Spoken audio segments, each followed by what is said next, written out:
Hello there and a very warm welcome to another edition of Channels Beam. I'm Victor Matthias. Now, with many more people gaining access to the cyberspace or the internet on a daily, the need to make them aware of how to be safe and secure remains a global challenge, with statistics obtained from IBM Security estimating the cost of breaches in 2023 at $4.45 million, representing a 15% increase over 3 years.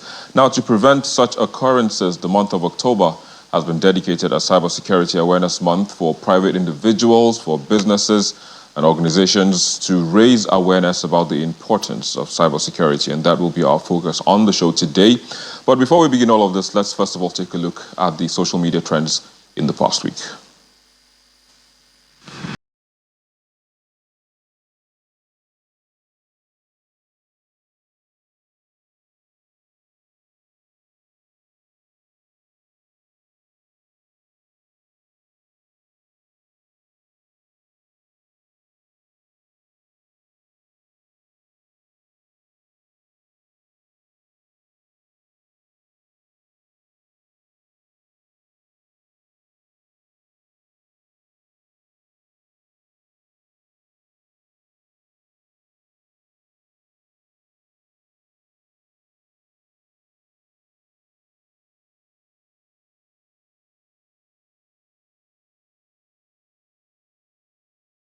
South protests in Lagos were turned bloody and resulted in the death of some demonstrators at the Lekki Tollgate area. Activists gathered at the same venue to remember the incident, which halted business operations nationwide as well as transportation activities.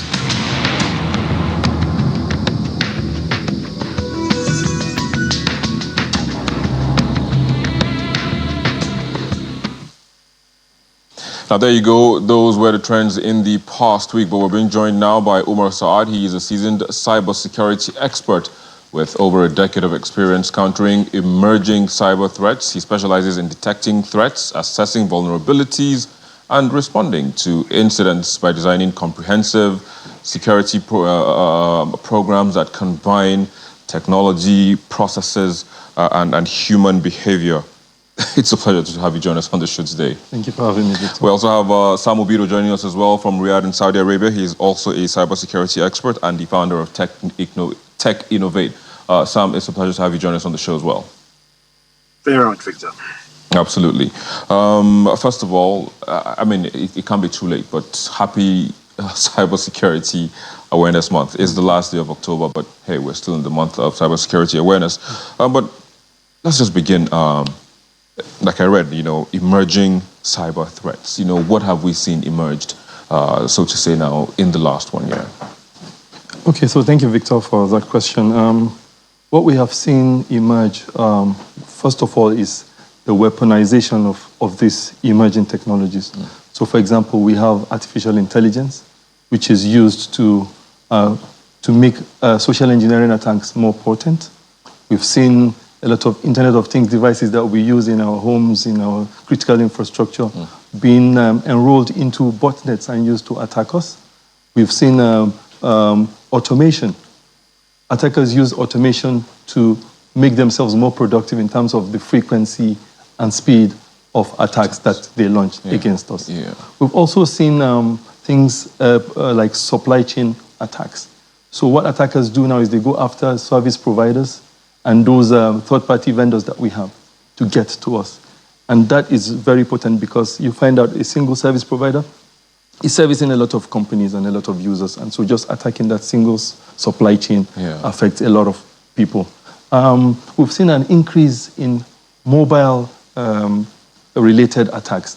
And the reason is, I think there's a report this year that said that 71% of Africans use mobile devices to access the internet. Absolutely. And about 63% use mobile devices for banking and payment services. So that is a very lucrative area for cyber attacks to be launched.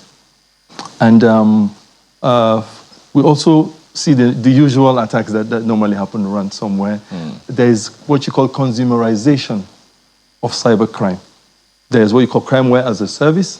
So it follows the same business model as we have with software as a service in cloud computing, where cyber criminals do not need to have that technical skill. What they do is, no matter how So it lowers the barrier for committing cybercrime. Yeah. So these are some of the emerging threats. Yeah. So let me also get here from Sam. Sam, I mean, in your own practice, what would you say, perhaps are emerging threats that you would have seen, in this period? Sure. From an emerging threats point of view, what I would say, what we used to call sophisticated threat actors. These are people with highly in-demand skills and people looking to enact some sophisticated cyber attack. But now with the emergence of artificial intelligence, AI, the definition for what we call sophisticated has been changed because now you can craft a very sophisticated phishing email using AI. Also, you can use AI to generate softwares and botnets to carry out cyber attack. So generally, what we define as sophisticated across businesses has been reviewed to ensure that now a lot of sort of tools are now available to the hands of normal people to carry out these threats in the cyberspace. Yeah, so let's begin to look at curbing these threats actually. What can be done? I mean, because like they say, you don't rest. Technology evolves on a daily. So as the threats emerge and evolve, well, I want to believe that solutions are also being evolved to curb, to stop, and also nip all of this emerging threats in the bud. Absolutely. So we call this month Cybersecurity Awareness Month. The key point is awareness. Yeah. It starts with people, process, technology. At the early stages, these conversations like this foster and creating the awareness to ensure that people are aware that this email they're receiving, is it from the right DNS? Is the email signature correct? And can they confirm? Secondly, what processes are in place? Do you have antivirus on your phones? Do you have up-to-date software, firmware? Do you have CCTV cameras? And then the technology you're using, are you using the right technology for the job that needs to be done? In general, the three processes have to be followed. So, for example, you can have the most sophisticated CCTV, but forget to lock the door, and then a criminal comes in. So, generally, you can have the right training, but using the wrong VPN or the wrong antivirus software, and therefore attacks and ransomware and antivirus can get onto your phone. So, having the three components, making sure you're aware, and you're following the right security process, which is available, and then the right technology, the combination of those three things ensure that you're going to stay safe. Absolutely. This year's theme says secure our world. I mean, of course, that means if you're to secure the world, secure yourself, secure your clients, you have to be doing something differently, So also as part of emerging or evolving solutions and, techniques to stop these threats, what would you be recommending or what are you seeing? Okay, so first of all, I think the weakest link has always been the human. And so, but from behavioral psychology and behavioral science, we know that humans are predictably irrational in the sense that we have some certain behaviors that we exhibit, which is predictable. And so what we can leverage that with is when we're designing cybersecurity awareness programs, we're designing systems, we should make sure that we take these things into consideration. So let me give an example. There's what you call the status quo bias. And what that means is that people find it very hard to change a particular state that they are in. So an example is, recently there has been a surge in attack on WhatsApp. People's WhatsApp accounts being taken over. Yeah. Simply Enabling two-step verification would really mitigate that. But that is an optional feature on WhatsApp. And so if such things are incorporated as defaults, so instead of it to be optional, it becomes mandatory. Yeah. If you don't want it, you should go and disable it. We know that based on the status quo bias, people would not disable it because it's already the default. Yeah. And so those little changes, knowing the weaknesses of human beings, and when you're designing systems, incorporate that based on knowledge from other fields of knowledge, like psychology and behavioral science. Absolutely. So, just the way we have, cybersecurity experts, working hard, to build, all this system solutions and all of that. We also have those who, on a daily, they are cyber attackers, they're out there, working hard overnight, and it now happens that, in this month of cybersecurity awareness, the police was able to, shut down a cybercrime hub. I mean, just the way we have technology hubs, it seems now the new trend is having hubs. But let's take a listen to this. It's the Force PRO, Lumuyiwa Adejobi, speaking about a cybercrime hub that was bursted by the Nigerian Police National Cybercrime Center. Let's take a listen. In a significant stride against cybercrime and cyber-related offenses, the Nigeria Police Force National Cybercrime Center has successfully uncovered and dismantled a sophisticated cybercrime syndicate operating in a cybercrime recruitment and mentoring hub. Painstaking efforts expended in clinically investigating the case, which led to the arrest of 6 suspects at their hideouts in the Dantata Estate area of the Federal Capital Territory, and the recovery of several digital gadgets and effects used in perpetrating their criminal enterprise on the 13th of September 2023. The suspects summarily confessed to their various degrees of involvement in cybercrime, including identity theft, hacking and trading of hacked Facebook accounts, romance scam, computer-related forgery, and other computer-related fraud punishable under the Cybercrime Prohibition and Prevention Act 2015. Well, you just heard, the police force PRO speaking about, these persons that were arrested. So, these hubs now, it seems that also is a new trend. But at the same time, you also have people who are legitimately trying to learn skills online. What advice would you give to the police? Because if they burst such spaces and they find people with laptops, as we've heard, on the streets, on Twitter, said, oh, because I was carrying a laptop, I was labeled a Yahoo person or a Yahoo boy. I mean, how can they be differentiated? Well, it's very difficult to differentiate what a cyber criminal from a normal person, because they are human beings like us. And I think the reason why cybercrime has become so prevalent is because it's very lucrative. In 2022, cybercrime cost the world about $8 trillion. If cybercrime was a country, it would have been the 3rd largest economy in the world. And the barrier to entry is also very low.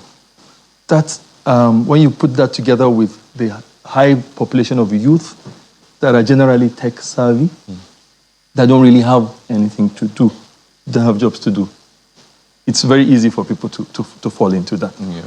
But we have to be very careful in terms of labeling someone as a cyber criminal. And I think the best way to address that is to have strong legal frameworks that would protect such people from being tagged as cyber criminals and their rights being violated. So I think there has to be respect to human rights, and those are just symptoms. I think we need to really solve what the disease is, and that is cybercrime pays. We have a lot of youth that don't really have jobs to do, and the barrier of entry into cybercrime is very, very low. Absolutely.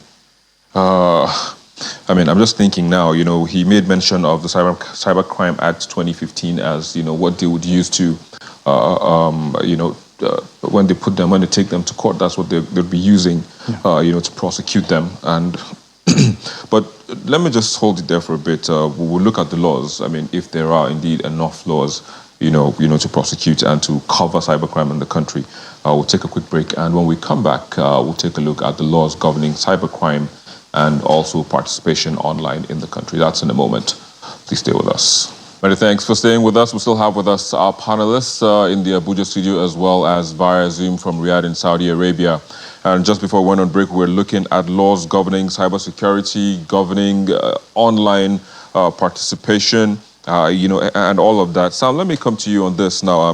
We have like the police chief said now, the police officer said, we have the Cybercrime Act 2015, we have the NIDA bill, we have the data protection as well.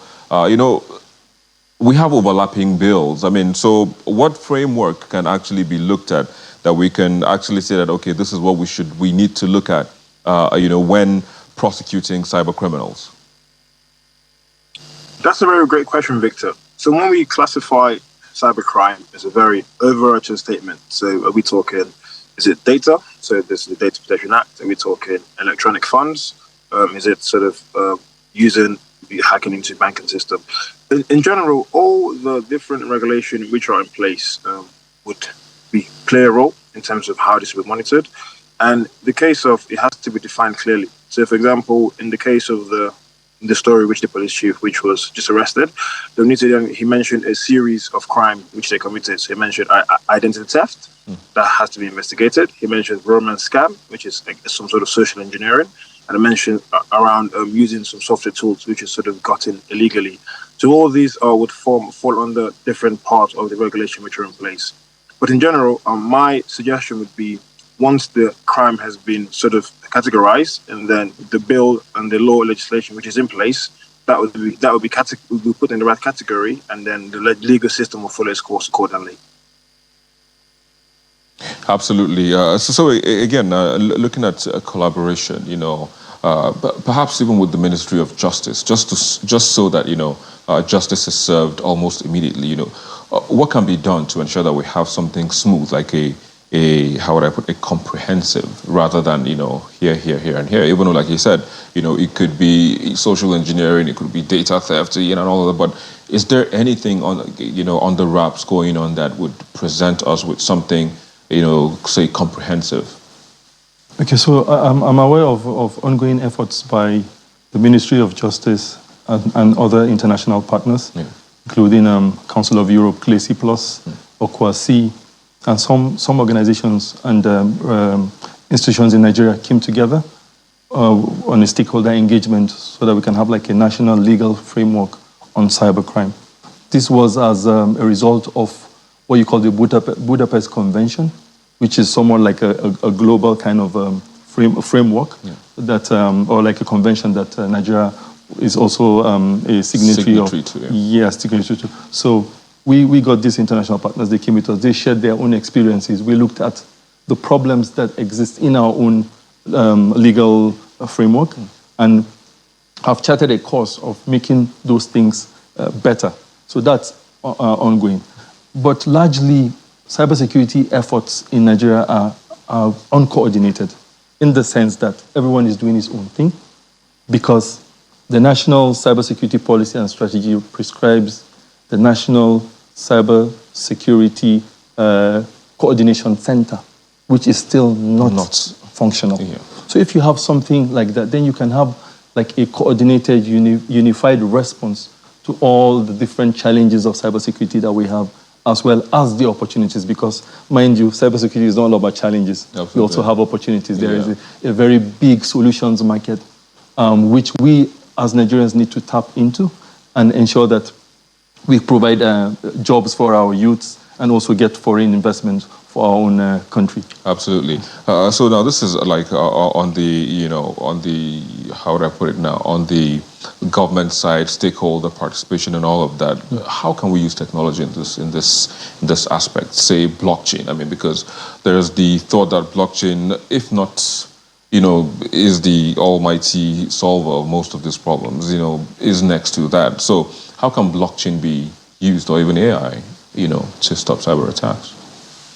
Okay, so blockchain in itself, the technology was made popular by Bitcoin, which is a cryptocurrency. So whenever you talk about blockchain, the first thing that comes to people's mind is cryptocurrency.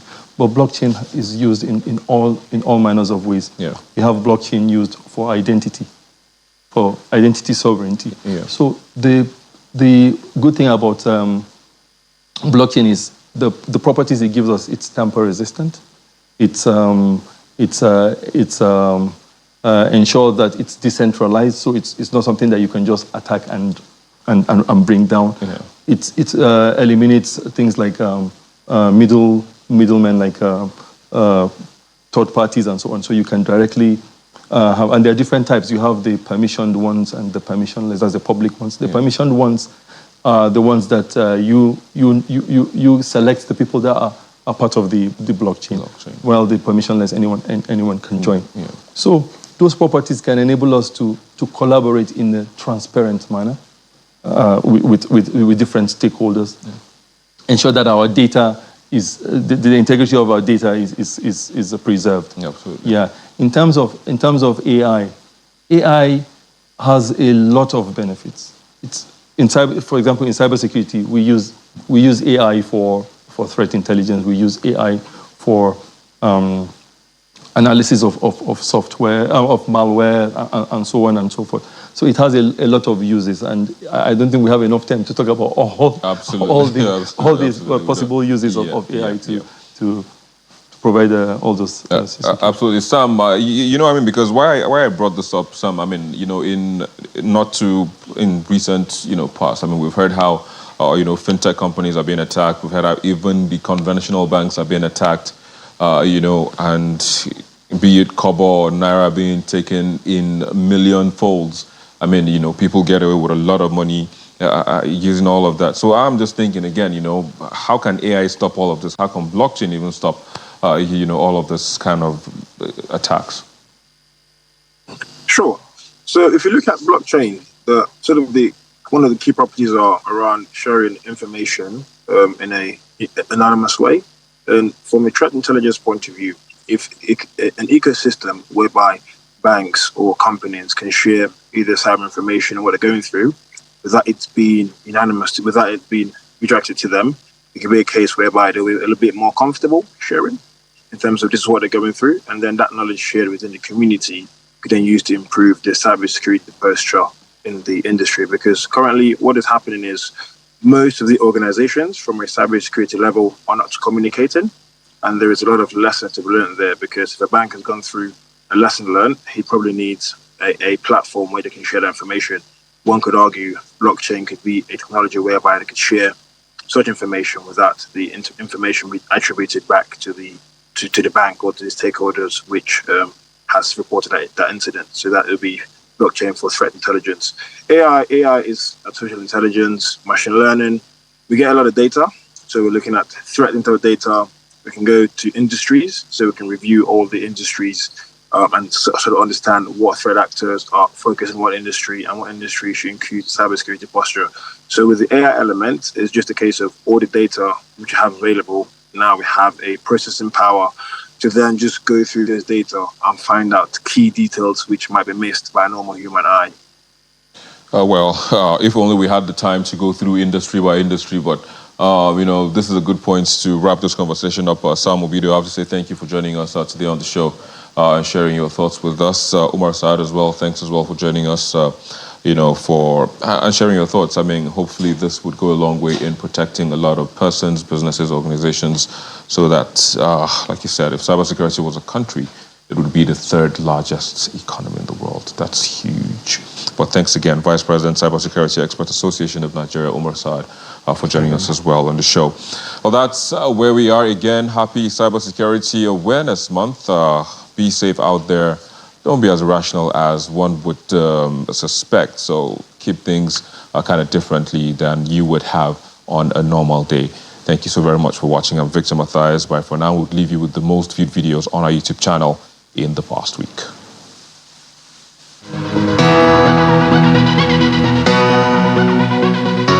For the proceeds of narcotics and money laundering by the District Court of Illinois. I sat down too. I did not hear it. The reaction of the Supreme Court ruling by counsel to Labour Party kicks off this week's most viewed videos. Because the lead judgment was detailed on all other issues, and they said all the issues. When the American dollar as much as sneezes, the Naira goes into a coma. Why? It is followed by Professor Lumumba claiming that Africans are suffering because they elect the worst to lead. In other countries, we still believe that somebody else's currency is what must define us. Filed by the respondents to challenge issues, grounds of appeal, we have decided. Third Sport is a full video of proceedings and judgment on Atiku Obi appeals against President Tinubu. The latest senior counsel for the appellants distilled 7 issues for determination, all of them, except the... I did not pack the body. It's not inside the Ghana Mosque, it's inside a big bag. And I did not do anything. I just carried the body like that. And in second is a boyfriend of Justina Nkang saying he didn't dismember her. It's me. I was trying to dispose it because I thought anybody that see this thing now will not blame it on me.